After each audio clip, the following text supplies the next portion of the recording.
Hey everybody, it's Sean and Angie from Our Vision Nomadic Living. So we're leaving the backyard. You can see us behind. It's been nice. We delayed leaving here for a couple of days because we had some pretty big storms move in, and it was just pouring. And we didn't want to go up the canyon, going down dirt roads, and just make a mess of everything. So we're headed up there right now to find a spot for the weekend. Most of our kids are going to be joining us, do a little more ATVing, and we'll go from there. So come along.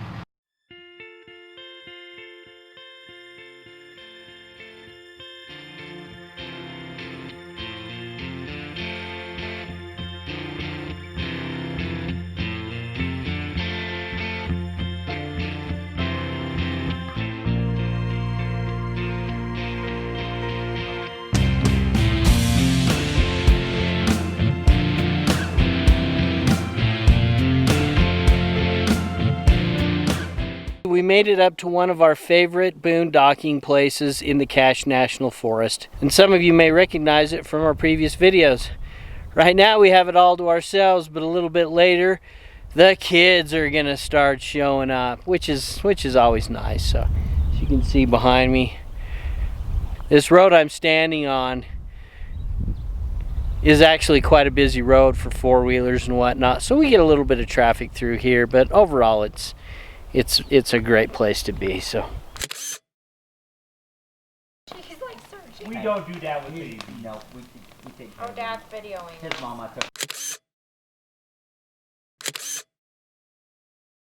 So for the remainder of this video, I'm going to take everybody on an ATV ride to the monument erected to Old Ephriam, which was a grizzly bear and probably the last recorded grizzly bear in the state of Utah. He was quite a large bear. He stood over 10 feet tall, and estimates were that he weighed between 12 and 1,500 pounds. He stalked and harassed the local sheep for many years, from approximately 1911 until he was finally killed by a trapper and a sheep herder by the name of Frank Clark. Frank Clark had actually been trying to trap and kill Old Ephriam since 1914. Old Ephriam ranged from the Weber County area, which is south of Logan, all the way up into the Soda Springs area, and even as far west as the Malad area. So he ranged quite far, but most of the time he spent his time in the canyons just east of Providence, Utah. And on the evening of August 22nd, 1923, Frank Clark finally scored his mark, and he was awoken in the night by the tremendous roaring of Old Ephriam, who'd been caught in one of his bear traps that he had set in a wallow. And he grabbed his rifle and went down to confront the bear, and ultimately ended up shooting the bear 5 times, but that didn't put the bear down. And there is some stories out there about that evening. I'm just going to paraphrase it here, that Frank Clark later said that had his dog not been there harassing the bear, it could have been the end of Frank Clark as well. But anyways, he was able to hide in an area east of where he'd been camped all night, listening to that bear, that enraged bear, just tearing up everything down in the hollow below him. And the next morning, when it got really quiet, he went back down in that area and found the bear deceased.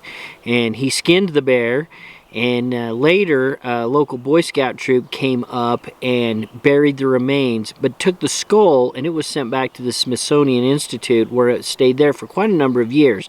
And its final resting place is in the Special Collections unit up at the Utah State University, which is, of course, here in Logan.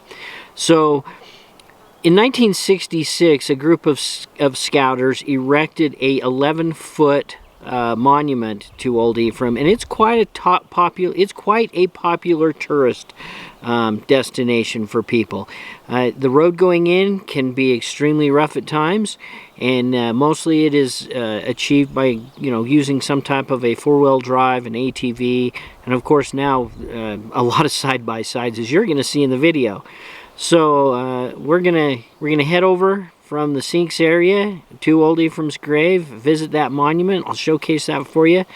And I hope you enjoy the video. So enjoy the ride, enjoy the scenery, and enjoy the monument to the last known grizzly bear in the state of Utah.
Hi, Tasia.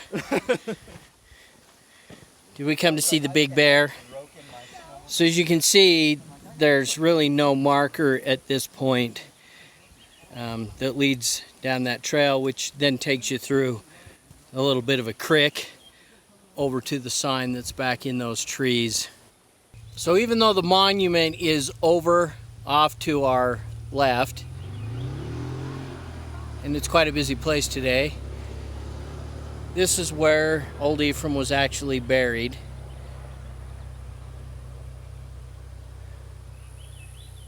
In this little holler. And I'll be frank, if it wasn't for the fact that not a lot of people know that the sign's actually over here, it's probably why it's still standing.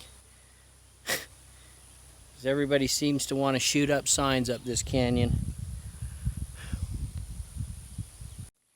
Turning around, the monument is right over there. And Tasia and Nate just went to look at it. You can see that it's quite busy over there right now.